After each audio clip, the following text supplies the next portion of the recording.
just a moment or two. Of course, as we all know, this past week, the Roberts Court gave Congress a blank check of power over we the people in our 50 individual states. The court may have turned this election into a referendum on Obamacare, or shall I call it Obama tax, and a referendum on the sovereign authority of every state government and the freedom of every citizen. If the court cannot follow the Constitution, we need a Congress that can. And that, ladies and gentlemen, is why I am running for Congress. We need a Congress that will repeal Obama tax and once again hold high the limited government principles of life and liberty. I'm challenging Jared Polis in the 2nd Congressional District because he is a part of the big central government agenda that is dismantling our constitutionally based, limited government federalist system. I'm running, but I can't do it on my own. I'm running because I believe that's my role. But again, it can't happen without a big army of people. Jared Polis is, of course, some say the richest Democrat in the U.S. House. And that's a daunting obstacle. But I look out across the people here, and I look out across and look at the several hundred people that have already stepped up, and I know we can make a difference, but I ask for your help today. We've got a booth space out in the exhibit hall, kind of on the that side of things, and please drop by and pick up a contribution envelope. Join the team. Whether or not you're in the district, you can make a difference. We must make that difference this year. If we can dislodge Obama's champion for his agenda in the 2nd Congressional, Jared Polis, we will make history. And ladies and gentlemen, this year we must make history. Thank you very much.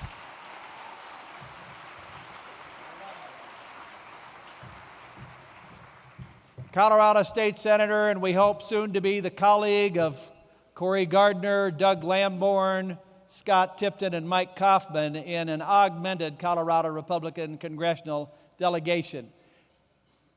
Congratulations on your primary win, Senator Lundberg, and we hope to soon be calling you Congressman Lundberg. Now, if you're anything like me, and I know I certainly am, you were tremendously impressed at Summit 2011 with former Pennsylvania Senator Rick Santorum, who was part of last year's terrific doubleheader on opening night, along with the governor of Texas, Rick Perry. If you're anything like me and you live in Colorado and you participated in our caucuses in February, you were gratified to help Senator Santorum win a dramatic upset and sweep those caucuses. If you're anything like me, you've been also gratified to see him strongly fall in behind the imperative to replace Barack Obama with a conservative-minded Republican such as Mitt Romney. We're very pleased that Senator Santorum has sent us a special video message to the summit this year, since he and Karen had hoped to attend in person, but they're on a well-earned family vacation this week. Let's hear now from Senator Rick Santorum by video. I'm sorry I can't be with you at the Western Conservative Summit. I certainly enjoyed my time there last year, and I greatly appreciated the warm welcome and response that I get at the summit, and more importantly, I just want to thank all the folks from Colorado for the wonderful surprise. I think of all the states that we ended up winning, we won 11 of them. I don't know of any that was more of a shock and certainly did more to boost our campaign effort than our win in the caucuses in Colorado. So to all my friends and supporters out there, I just want to say thank you so much for giving us the opportunity to have our voice be heard in the primary election process. And for my voice to be heard, so is yours. That's one of the reasons that we decided to start Patriot Voices, which is a website and a organization that is to make sure that that conservative voice, your voice, continues to be heard, not just throughout this election process as we campaign for candidates all over the country to make sure that conservatives are nominated and then, of course, elected in the general election. Also to make sure that your voice and the issues that we brought to the fore, the issues of faith and family, and freedom and opportunity, and making sure that we stuck to the traditional values of this country and the founding principles of this country. That that vision continues to be front and center in this election and beyond, as we hope, after electing conservatives and Republicans in this general election, from Mitt Romney to House and Senate candidates across the country, that we hold their feet to the fire and we continue to be that voice of strong conservatism. I wanted to encourage you here at the Western Conservative Summit to do your job out west. We've got some engaging primaries that I've been involved in and continue to be involved in, and of course, we've got some tough general election fights to hold on to some Senate seats and to pick up a few that are going to be necessary for us to get the majority, and hopefully a strong majority, to work with Mitt Romney to make that happen. I want to thank you for the opportunity for being here today via video. I want to congratulate all the great organizers, my good friends who put this event together, and I want to encourage you that this is the most important election in the history of our country.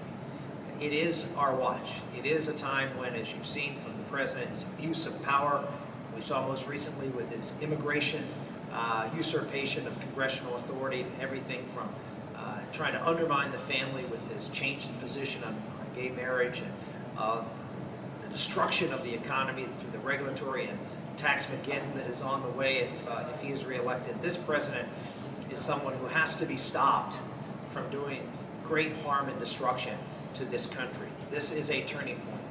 We need your help and support to get out there and make it happen out west. 2 years ago, we had a great election cycle across this country, except out west.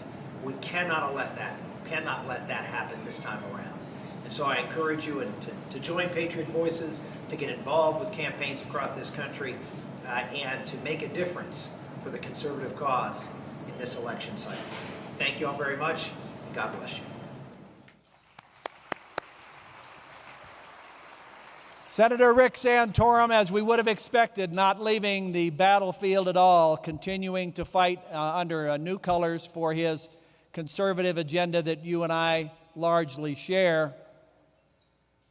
I was trying to think what they call the mass transit system in the Philadelphia area. Don't they call it SEPTA? That may have been filmed in a SEPTA station, I'm not sure.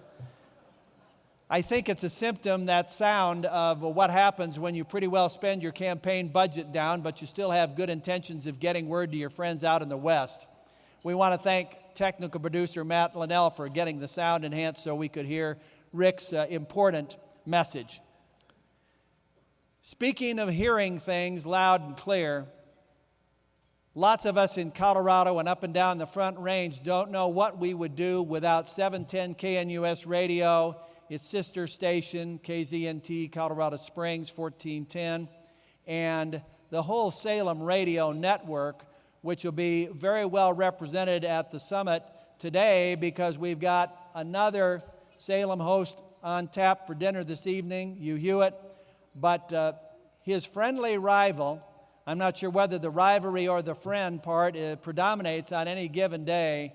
We're just absolutely delighted that William J. Bennett of Bill Bennett's Morning in America, heard every weekday on 710 KNUS and across the Salem network, is our luncheon speaker. And I want to give a moment to a great friend of CCU, Centennial Institute, and Western Conservative Summit from the very day we began creating the summit 2.5 years ago, the general manager of 710 KNUS in Denver, for the purposes of an introduction of Bill Bennett. Please welcome our great friend, Brian Taylor.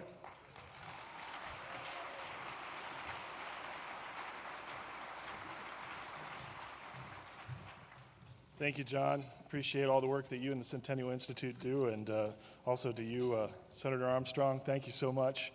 I think the first summit was probably around you and Ellen's dinner table, but certainly has grown to quite a vision, and we appreciate that.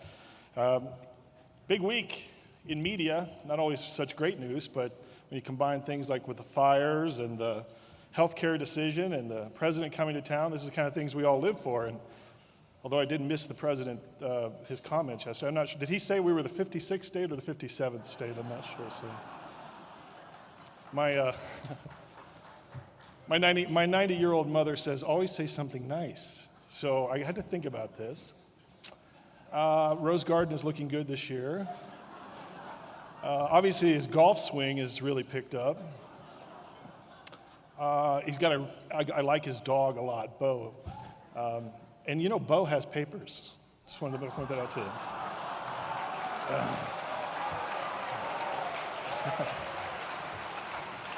Well, thank you so much. We are just so proud to be a partner with this event. Salem Communications is a publicly owned broadcasting company, and we're the parent company of 710 KNUS and some of the other radio stations that you'll find here in town. We are primarily a Christian broadcaster, also focusing on family and conservative value content.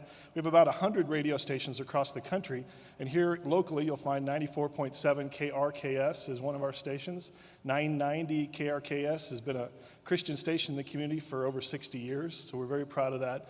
And obviously the relationship we have with 710 KNUS, we're just so excited to have a station like that as part of our family. Other parts of the Salem broadcasting, though, I want you to be aware of that as part of us is we do on-air content like hotair.com. Anybody signed up for hotair.com? We also, all right, my mother is in the room. All right. Also, publications like Town Hall Magazine, that's part of the Salem Communications family.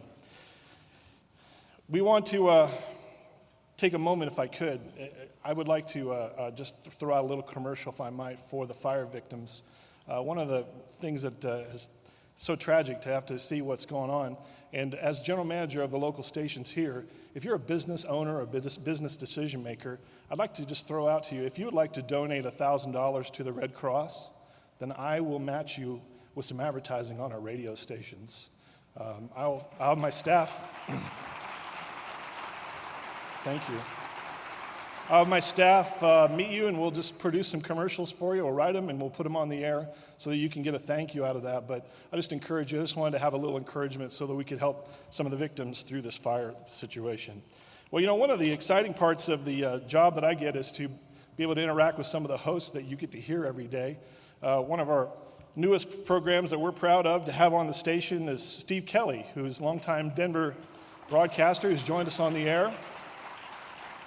I think he'll be up a little bit later. Also, as we were talking about Hugh Hewitt, he's a great friend. He'll be speaking here tonight as well.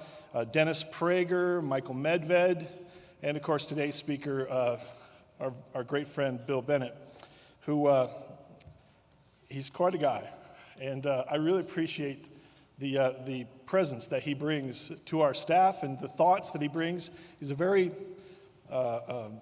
conscientious man, but it's funny when you put them all in the room together, you can imagine this, and everybody gets along. But when Bill comes into the room, everybody stands at attention. He is definitely the man's man. Even my own staff yesterday, when he came in to do his broadcast, everybody had their shirt and ties, and they were all ready to serve, and I think he was going to plunk them on the head like Moe and Larry or something there, so they got out of line, that's for sure. But he certainly loves Colorado. Bill has done a number of 14ers. I'm amazed at how he keeps attacking that part of the challenge. But I think we all appreciate what he represents and the values that he communicates through his books and through his commentaries.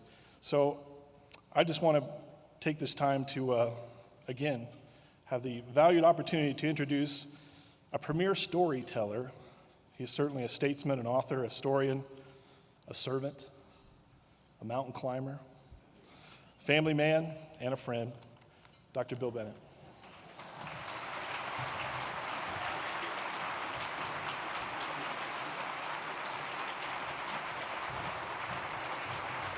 Thank you.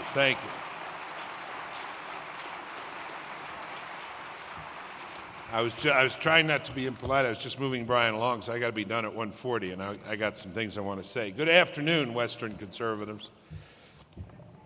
Good afternoon, Western.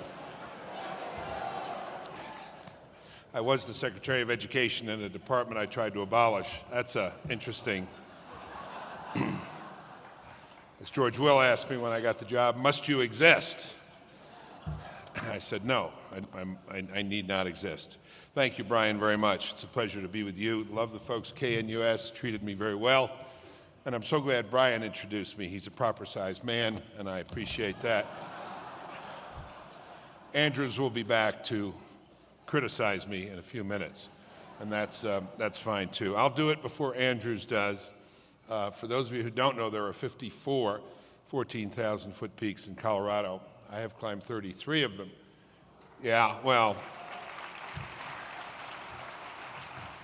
most of them were in earlier days, but I was at 13,000 almost on Mount Columbia yesterday in Buena Vista. Said it right, too, didn't I? Buena Vista. And the only thing I can tell you is that when I have climbed a 14er, the mountain knows it has been climbed.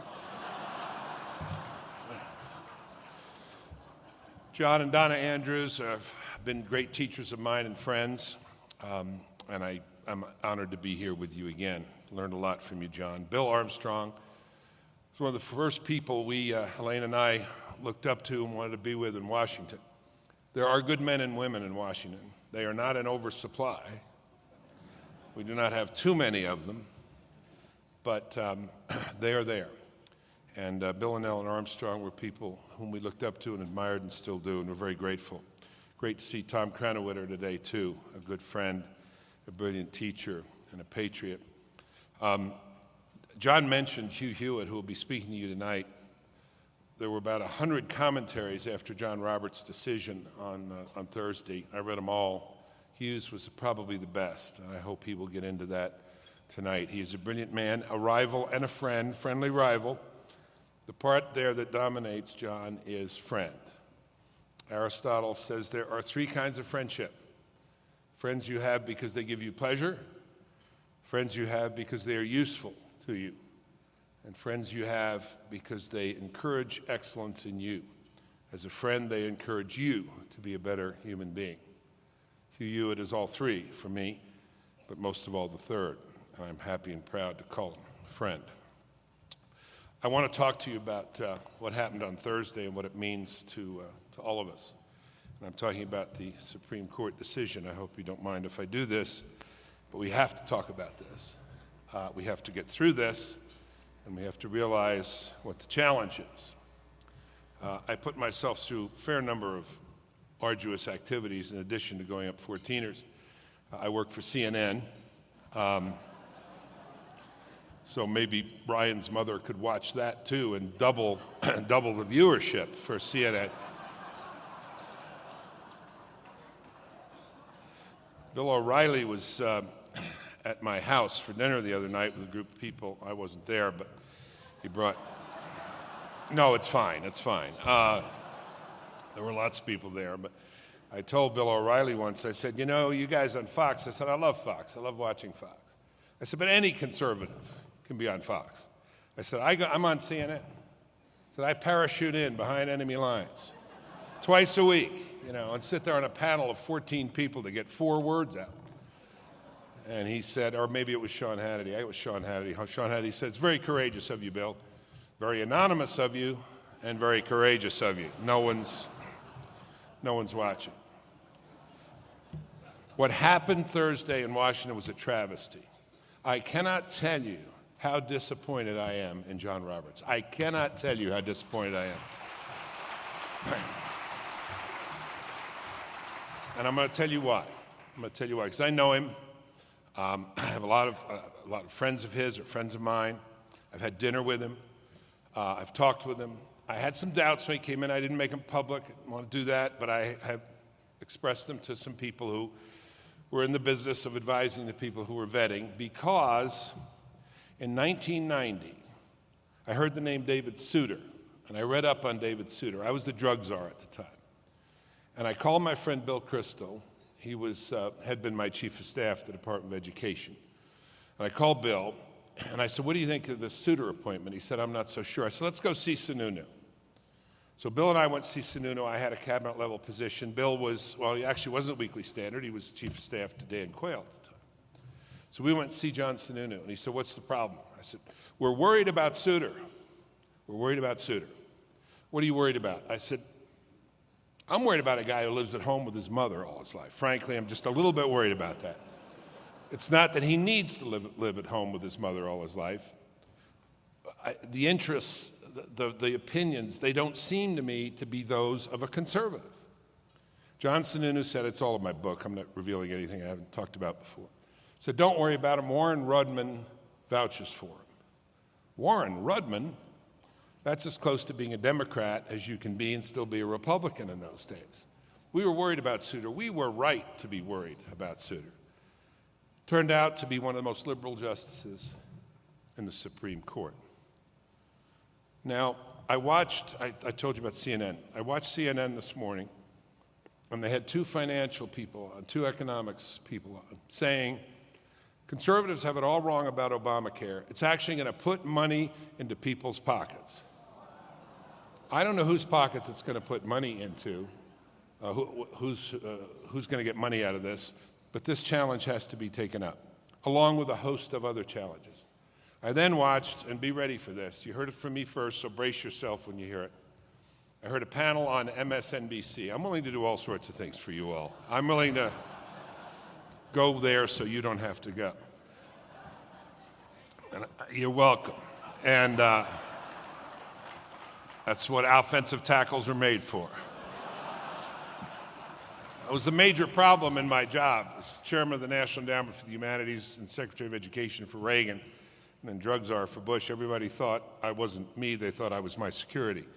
But I said, you just look like a big Irish cop. I said, that's a great way to look, actually, a big Irish cop, especially in Washington, because people need to be arrested more than they need the humanities, frankly. But on CNN, but on MSNBC this morning, here was what was said solemnly and sonorously. This is what happens. This is an example of how Republicans and Democrats can work together. Okay? I mean, we've been hearing how bad gridlock is and what a terrible thing it is and how great it would be if we could work together. Well, we just had the summum bonum of working together. John Roberts blessing the decision of the Obama administration. There were two defenses in the first hours of this by two of my friends, good friends, and neighbors. They're going to hear from me. I've already written this down, but they'll hear from me. Charles Krauthammer and George Will, who said, well, Roberts maybe was doing something honorable, defending the institutional integrity of the court. He's got two jobs, the Constitution and the institution. I don't see anything in the Constitution or in the Federalist Papers about an institutional responsibility. All I see there, read their columns. They're good men, they're smart men, they're wrong on this one. All I see in the Federalist Papers is fidelity to the Constitution. The argument goes, and you're going to hear it, well, he was planting seeds for another day, being tough on the Commerce Clause, being tough on the Necessary and Proper Clause, so that you can't use them to make government bigger. Well, heck, if you can do it all through taxation, you don't need the Necessary and Proper Clause and the other clauses. By the way, if the man gets reelected, he appoints another justice or two. Doesn't matter what Chief Justice Roberts believes, what his true inner beliefs are. But here's the really galling part. The notion that some sense of institutional integrity of the court requires him to find a way contrary to his reading of the Constitution. Hamilton, Jay, Madison would have been appalled. The argument here is political. Well, the worry would be that if he found against the president, that it would be seen as a politically motivated decision, and people would regard the decision as political. The Chief Justice of the Supreme Court and the other justices of the Supreme Court are to have no regard for politics whatsoever.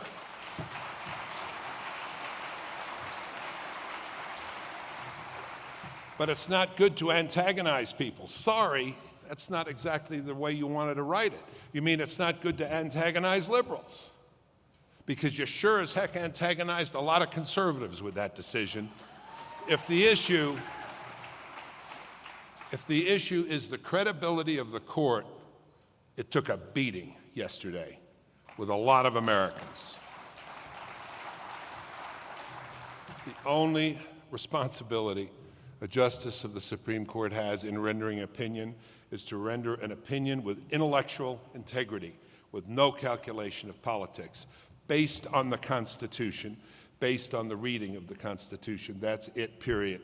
I just was looking at my iPhone, Politico today, lead story in the Post, lead story elsewhere. We may never know the answer to this question, but a lot of people think, reading the language very closely, that John Roberts originally was speaking for the majority, and it was a majority composed of Roberts and Scalia and Alito and Thomas. And who am I forgetting? What? And Kennedy. Why am I forgetting Kennedy? Gosh, he did so well this time. That was a 5-4 majority and that he switched. I'm not saying he did, but this is the big story. And if you read the opinions and the language, that's a suggestion. One has to know why he switched. No one has yet, to my knowledge, Hugh, I'm sure, will comment on this tonight, has mustered a good constitutional argument. The only arguments that can be mustered are political arguments, and that shouldn't be the case. That shouldn't be the case. As he himself said, Roberts, the mandate is unconstitutional, so we read it as a tax. But it wasn't written as a tax. They vociferously denied that it was a tax. Nowhere in the language does it say it's a tax. That it's a tax. So the dissenting opinions of the minority, Kennedy, Alito, Scalia, and Thomas, say, of course, great deference is to be given to the legislature and the executive in applying the Constitution to legislation before it. And if a constitutional way can be found to approve it, so be it. The judges, the justices, may be creative. They may be sympathetic. They may tilt. They may be inclined to, for the sake of a judicial comity and respect for the legislature, to regard ambiguous language in the direction of the legislation. But, as they said, the court cannot rewrite the statute, cannot rewrite the legislation. And that's exactly what happened yesterday. It was a blow to the American Republic. It was a blow to the body politic. Let me just say a couple more things about it, a little bit of history, and then I'll stop because we want to do questions. On the political basis, one of the really disappointing things here is that Barack Obama has been in a downward spiral. Almost everything he has done has not only been wrong, it's lately been perceived to be wrong by the American people. And Roberts saved him from that on Thursday. And he saved him from it by making a decision which doesn't parse, which doesn't make any sense. Now you will hear the crowing. Some of it is even pretty vulgar and profane if you're following the web, about what they have achieved. And now we will see another step forward for this Obamacare legislation. I have gotten a lot of angry emails from members of my listening audience who somehow found my personal email. It's fine. And they're mad as hell. Okay, so am I. But it's time to channel it. It's time to channel it into action because we now have such a clear directive. Chief Justice Roberts said, the court is not here to insulate the American people from the consequences of its political decisions. That is correct. And the American people, in my view, made a terrible mistake in electing Barack Obama. Let's hope that they have seen that and they will correct that mistake. But one might also say, as he is correct, that the court isn't there to insulate the American people from bad consequences of their political decisions. The court is also not there to calculate political considerations in rendering a decision based on the Constitution. It should do its solemn duty. While we're mad, let's channel it. And let's channel it into positive direction for this fall. This is a bad thing that happened. There's no whitewashing it. But it is not the worst moment in American history. It is not the worst place we have ever been. I don't like it. I didn't like it Friday. It's not sitting very well. I said to my audience, people were saying, this is really bad, what are we going to do? I said, stew for a day. Stew all day Saturday. Sunday, get up, go to church, and then go to work. Get your shoes back on and go to work. Look, this country has survived a civil war. This country has survived a Great Depression. This country survived the eve of World War II when, boy, were we not ready. Military historians especially know this. This country survived 1968. I call it in my history book, the annus horribilis, the horrible year of death and assassination, despair, dark year for America. And I'll tell you with an even worse time than right now, another time worse than today. The first 2 years of the Obama administration were a worse time.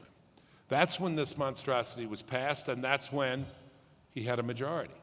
Had the House, had everything. Had the Senate, had the presidency. We are better off now than we were then. So there is work to do. There's plenty of work to do. Think of the spirit of 76, which I hope you'll all do on Wednesday. I'll do it on Tuesday because the boys have to be back at Quantico on Wednesday, so our second lieutenant's son is bringing up the whole squad to have a barbecue at our house on Tuesday. So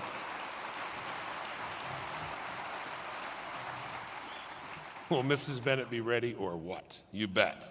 She will be ready. I said on the radio, the whole squadron, oh man, Bill, your kid's a Marine. He's not in the Air Force. Okay, sorry. It's a squad. I'm learning.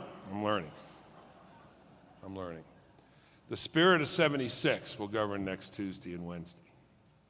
But let the spirit of November 2010 govern as well. Huh? Remember what happened in November 2010? You were part of what happened in November 2010. Let's do it again in November 2012. Look, a couple of final considerations.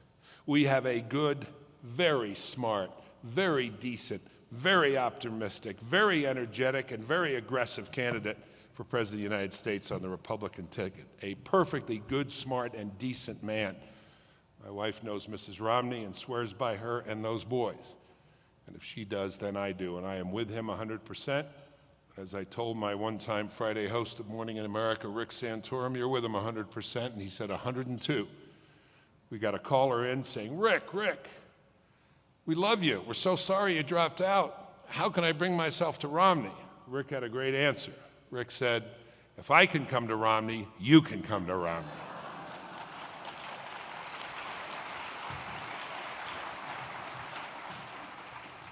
If you want to think about the future, I know the best way you're encouraged to think about the future is to think of your kids, your grandchildren. Think about some of our other progeny out there. Think of Marco Rubio. Think of Chris Christie. Think of Nikki Haley. Think of my one-time intern staff assistant who used to carry my coffee and my books, Paul Ryan. It's all true. Now I go around saying, I know Paul Ryan. We hiked, by the way, last year in Colorado, Buena Vista. I think I was that close to getting him to run, but I ran out of steam on Chavano Peak, and he went ahead, and that was it. I lost the argument. We have a great bench. I've only mentioned a third of them. We have a lot of people coming along in the conservative movement, a lot of great leadership, and I am very optimistic. I'm very optimistic about it. The other thing is, one of the great blessings of my life, and I've been so blessed, is I had the opportunity to write this 3-volume history, America, the Last Best Hope. I learned a lot about America in writing that book. I wrote it because I think our major problem, someone said, if you could identify one major problem with America right now, there are a lot of them, but I would say the major problem, and remember I'm the Secretary of Education, so I may be a little biased in this direction, is that people do not know what America is. Our young people do not know what this country is. They do not know that in the long story of misery and inhumanity, which is human history, the American achievement is unique and it is high and it is like no other. And they don't know that. So I'm not sure they know what's at stake in all this debate. The other thing I learned is about the American capacity for self-renewal. We sometimes have to be pushed right to the edge, but we come back. Some of those periods of American history I mentioned are examples of that. But you know what I see? I see the antibodies kicking in. I see the reform kicking in. I see people waking up. And we're not going to get more people to wake up by being angry and bitter. We're going to get them to wake up by asking them to join us in the things we care about, and link arms with us. As you heard this morning, the governor of Arizona, my gosh, what a pass we have come to. When the President of the United States meets with the President of Mexico 3 times before he meets with the governor of one of his own sovereign states, the state of Arizona. I said on the radio, and people checked it out, I said, I challenge you to compare what Lincoln said about South Carolina on the eve of secession with what Barack Obama has said about Arizona. Lincoln was not as hard on South Carolina as Barack Obama was on Arizona. You want to put yourself in that mold, Mr. President? Then act in that mold. You want to be that person or like that person? Then imitate that person. Let me close back to America and what it is. This is, as Lincoln said, I titled my book that, The Last Best Hope of Earth. In 1862, after the bloody Battle of Antietam, still the bloodiest day in American history, Abraham Lincoln gave an address to Congress. He said, "We shall nobly save or meanly lose this last best hope of earth." When I became Secretary of Education, my wife, elementary school teacher, said, "Go teach classes around the country. You're a teacher. You're a good teacher. Go teach." I said, "Elaine, I am the Secretary of Education of the United States. I don't do retail, I do wholesale." She said, daughter of a successful businessman, she said, "Do good retail and you'll do better wholesale." She said, "By the way, going into the schools, you might consider homework. Why don't you do your homework before you make your pronouncements?" I said, "None of the other guys do. Why should I?" Well, she was right. I went to 130 schools around the country, had a great time, taught classes, have some very funny stories. One story, San Diego classroom with a junior, young woman, she said, "You really love America, don't you?" I said, "Well, it's kind of hard for me not to. I grew up in Brooklyn, New York. My mother was married 5 times. My brother and I had scholarships to college. I made it to the Cabinet of the United States. Where else does that happen?" I'll give that to Barack Hussein Obama. The night he was elected in Chicago, one of the few things he said I agree with, he said, "Nowhere else could this have happened." And he's absolutely right about that. I don't know if you remember, but before his election, whatever you think of his election, there was press all over the world saying, "America will never do this. It will never elect a black man president." Bunk and baloney. You know that's true. I know that's true. I think we got the wrong one. But the notion of race doesn't matter. Colin Powell would have been a very plausible candidate for president back when. Everybody knows that. He's more liberal than I am, but would have been a very plausible candidate for president. Anyway, she said, "You really love this country, don't you?" I said, "Yes." She said, "Why?" And I told her about my life story. I said, "I don't think that happens everywhere." I said, "But I have a test. It's called the Gates test. Every country has gates.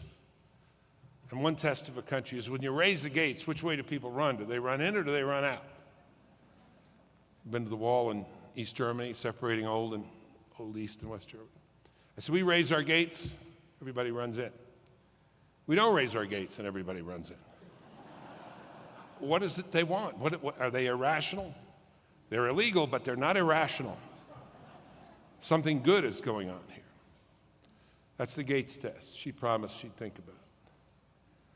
Over time, and as I reflected on my son's service and other things, there's another test.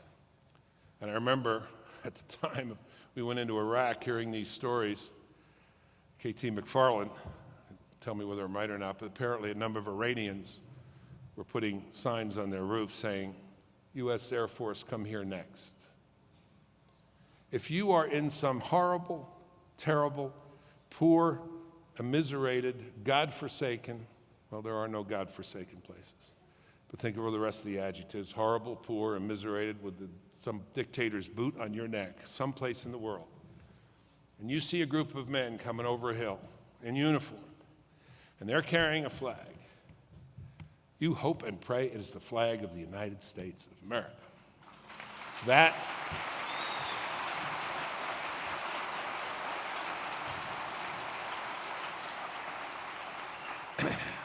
And that's the lesson our kids need to learn.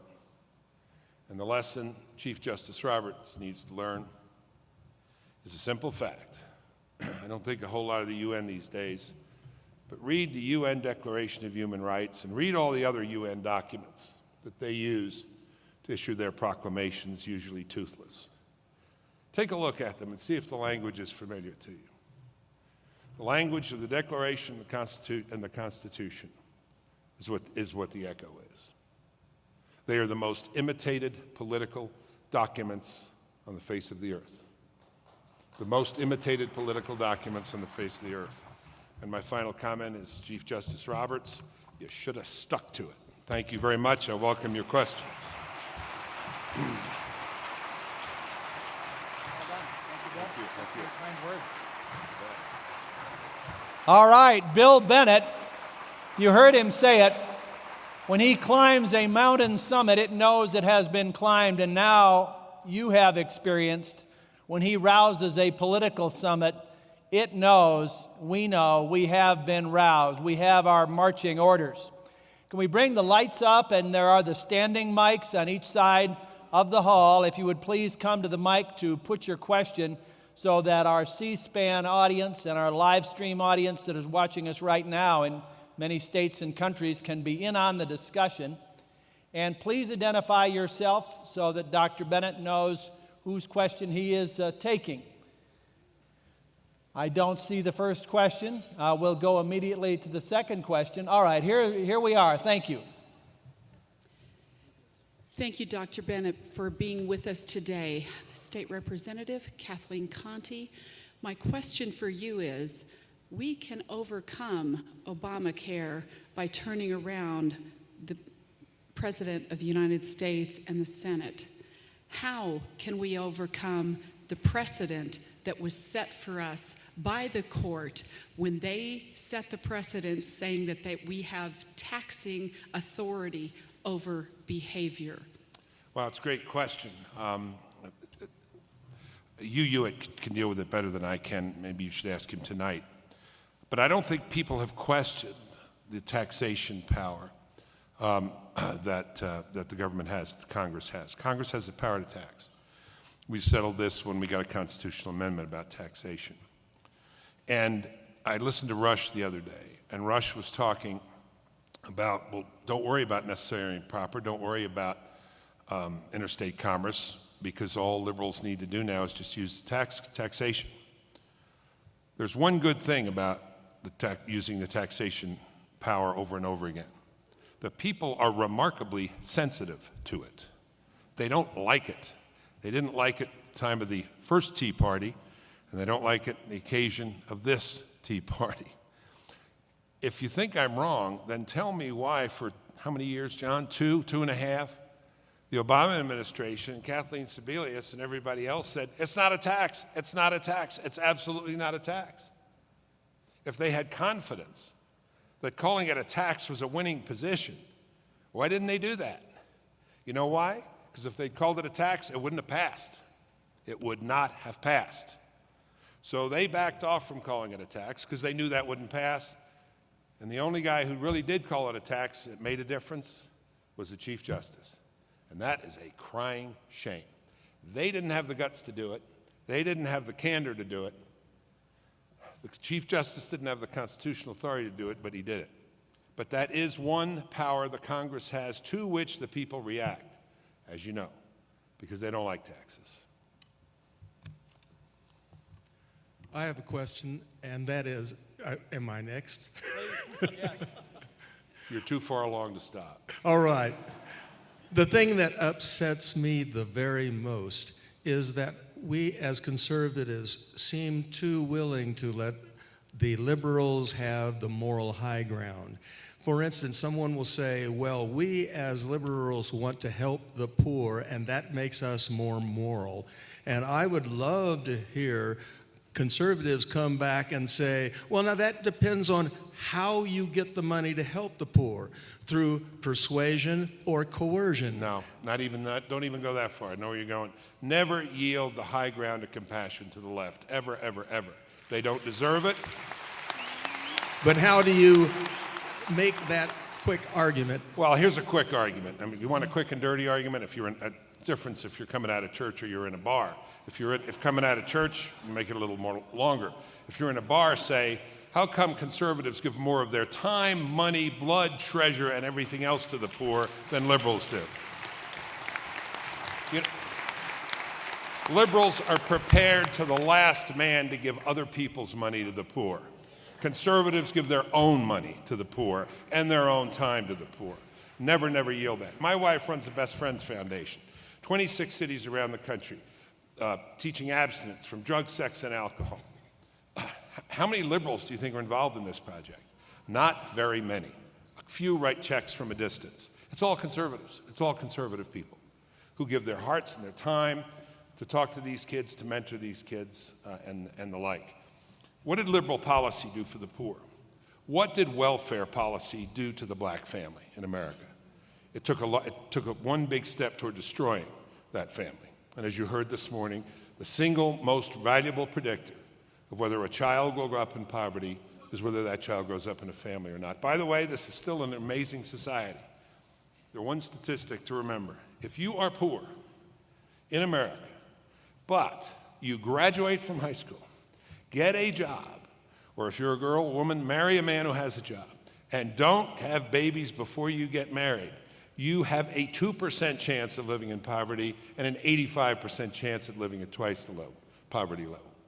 That's amazing what America still makes possible for people if you can adhere to those conditions. Liberalism has made it harder for people to adhere to those conditions because of what it teaches. When we're talking about personal responsibility as opposed to collective government responsibility, that's what we're talking about. We're talking about that being in the heart, and that's what's going to save people. And so don't ever yield the high ground. I remember, John, you and I go way back on this, the school choice debates, Who wants school choice more than anybody else in the world? Well, those crazy right-wingers. No, inner city minority parents. Go see Waiting for Superman. Who wants to be delivered from bad schools? The people who suffer the most from bad schools. Let's take one over here, please. Hank Schaefer from Steamboat Springs. Is it enough to just win the Senate to repeal this thing, or do we need 60 votes? I'm throwing a lot to Hewitt. Can you give Hewitt extra time tonight for everything I'm not sure of? I think you can do this through reconciliation. Isn't that right, John? They did it. We can undo it. They did it through reconciliation, the budget side, and you can undo it through reconciliation. You could also have President Romney take a page out of Barack Obama's book and say, I don't like this bill, I'm not going to enforce it. No. That's not what we do. But President Obama did this with immigration. He said, I don't like that law, so we won't enforce it. So I thought the funnier one was the guy who said, Romney will get up and say, I don't believe in capital gains taxes. We're not collecting them anymore. We'll put that one to Senator Coburn. He's got followers. Yeah, Tom Coburn will have something to say about that. There is one thing to be learned from liberals, though, back to that earlier question. Someone told me once, he said, we do a great job at counterterrorism. Maybe the only guys who do it better are the Israelis. Maybe we should subcontract some of our anti-terrorism work to the Israelis. Maybe we should subcontract the vetting of Supreme Court candidates to the liberals, because their guys don't fold. Those guys stay left all the time. They go to the left. Our guys fold. I don't know what, I'm sorry. I know what it is. You know what it is? It's Washington. Did you ever see Man for All Seasons? Thomas More says to Rich, The Bible says it. You got to tell me what the Bible says. I'm a Catholic. I don't know what it says. What does it gain a man? To gain the whole world and suffer the loss of his soul. Glad you're up here. Father Andrews, thank you. I'm an evangelical. And I know you're an evangelical. I'm on my way. Caller said, when are you going to become a Christian? I said, I am a Christian. I'm a Catholic. I repeat, Bill, when are you going to become a Christian? I said, let's not do this. Let's not do this. We were there before you were. And that's fine until a Jew calls, you know. But you know, you put liberals on the bench, they stay liberal, right? So maybe we should ask them to vet. Say, just get us people who will, as George Eliot has a great phrase, keep shape. So I think you can do this through reconciliation. But I'd like to see it repealed and replaced. I'd like to see a really solid program in its stead. I've been a little hyperbolic today. I want to apologize to Mrs. Souter if I got that wrong, David's mother. Maybe there were reasons she kept him at home. Maybe, no, entirely appropriate. Or that he chose, I've been at this a long time. And there are people who you get a sense are conservative, they talk conservative, and they are conservative, and there are some other people you get a sense aren't. Am I done? You know, I just want to assure you folks, he had lunch with Donna and me, didn't eat much lunch, but the beverages on our table are the same as on yours. This is Bill Bennett, cold sober. Please thank Bill Bennett. We love you.